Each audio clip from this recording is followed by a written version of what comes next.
A few moments later. ಈ guys ಈ road ನೋಡಿದ್ರೆ ನಿಜವಾಗ್ಲೂ ಗಾಡಿಗೆ ಎಷ್ಟು ಹೊಡ್ತ ಬೀಳ್ತಿದೆ ಅಂದರೆ ಗಾಡಿ ಫುಲ್ಲು ಎಷ್ಟು ಟೈರಿಗೆ ನಿಜವಾಗ್ಲೂ ಇದು ಆಫ್ ರೋಡ್ ಮಾಡೋರಿಗೆ ತುಂಬ ಚೆನ್ನಾಗಿದೆ ರೋಡು. ನಿಜವಾಗ್ಲೂ ಇಂಥ ಗಾಡಿ ಎಲ್ಲ ತಗೊಂಡು ಹುಡುಗಿರು ಕಟ್ಕೊಂಡು ದಯವಿಟ್ಟು ಬರಬೇಡ್ರಿ.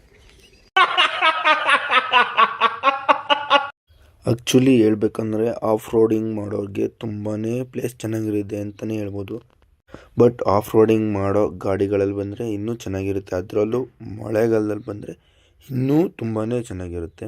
ಆಮೇಲೆ ಫ್ಯಾಮಿಲಿ ಅಥವಾ ಇತರ ಯಾರು ಬಂದರೆ ಆ ಜೀಪಲ್ಲಿ ಬಂದರೆ ಆ ಜೀಪಿನ ಮೆಮೊರೀಸೇ ಬೇರೆ. ನಮಗೂ ಈ ರೀತಿ ರೋಡ್ ಇದೆ ಬಟ್ ಈ ಥರ ಎಲ್ಲ ಹೋಗ್ಬೇಕು ಅಂತ ಎಕ್ಸ್ಪೆಕ್ಟೇಷನ್ ಇರಲಿಲ್ಲ. ಆದರೂ ಆ ಥರ ರೋಡಲ್ಲಿ ನಮ್ಮ ಹೀರೋ ಫ್ಯಾಷನ್ ಈ ಥರ ಗಾಡೀಲಿ ಬಂದಿದ್ದೀವಿ ಅಂದರೆ ನಾವು ಗ್ರೇಟ್ ಅಂತಲೇ ಹೇಳಬೇಕು.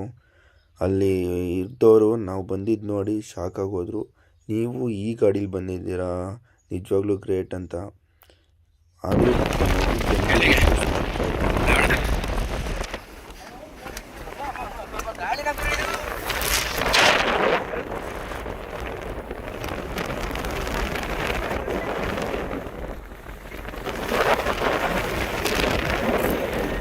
ನಾವು ಸ್ಪೀಡಲ್ಲಿ ಗಾಡಿ ಬೀಸ್ತಿದೆ ಅಂದರೆ ನಾವೇ ಹೆಚ್ಚು ಕಮ್ಮಿ ಹಾರೋಗ್ತೀವಿ.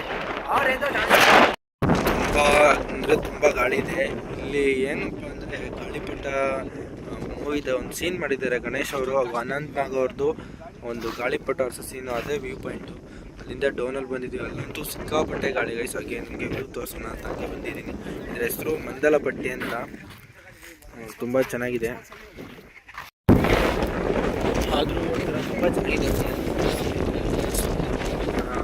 ಮಳೆಗಾಲದಿಂದ ತುಂಬ ಚೆನ್ನಾಗಿರುತ್ತೆ. But risk. ಆಫ್ ರೋಡ್ ಬರಬೇಕು. ಆಫ್ ರೋಡ್ ಗಾಡಿಗೆ ತಂದರೂ ತುಂಬ ರಿಸ್ಕು. ನಾವು ಎಷ್ಟು ಕಷ್ಟಪಟ್ಟು ಬಂದಿದ್ದೀವಿ. ಎಷ್ಟು ಗಾಡಿಗೆ ಹೊರ್ತ ಬಿದ್ದಿದೆ. ನಿಜವಾಗ್ಲೂ ಗಾಡಿ ಶಾಕ್ ಪ್ರತಿಯೊಂದು ಡ್ಯಾಮೇಜ್ ಆಗಿದೆ ಸ್ವಲ್ಪ. ಅಷ್ಟು ರೋಡ್ ಚೆನ್ನಾಗಿಲ್ಲ, ಕುಲ್ಗೆಟ್ಟೋಗಿದೆ ರೋಡ್. ವಿಡಿಯೋ ಹಾಕಿದ್ದೀನಿ ನೋಡಿ. ಒಂದು ಕೊನೆ ಸಲ ನೆಕ್ಸ್ಟ್ ಹೊರಟ್ವಿ. ಕೊನೆ ಸಲ ನೋಡ್ಕೊಳ್ಳಿ.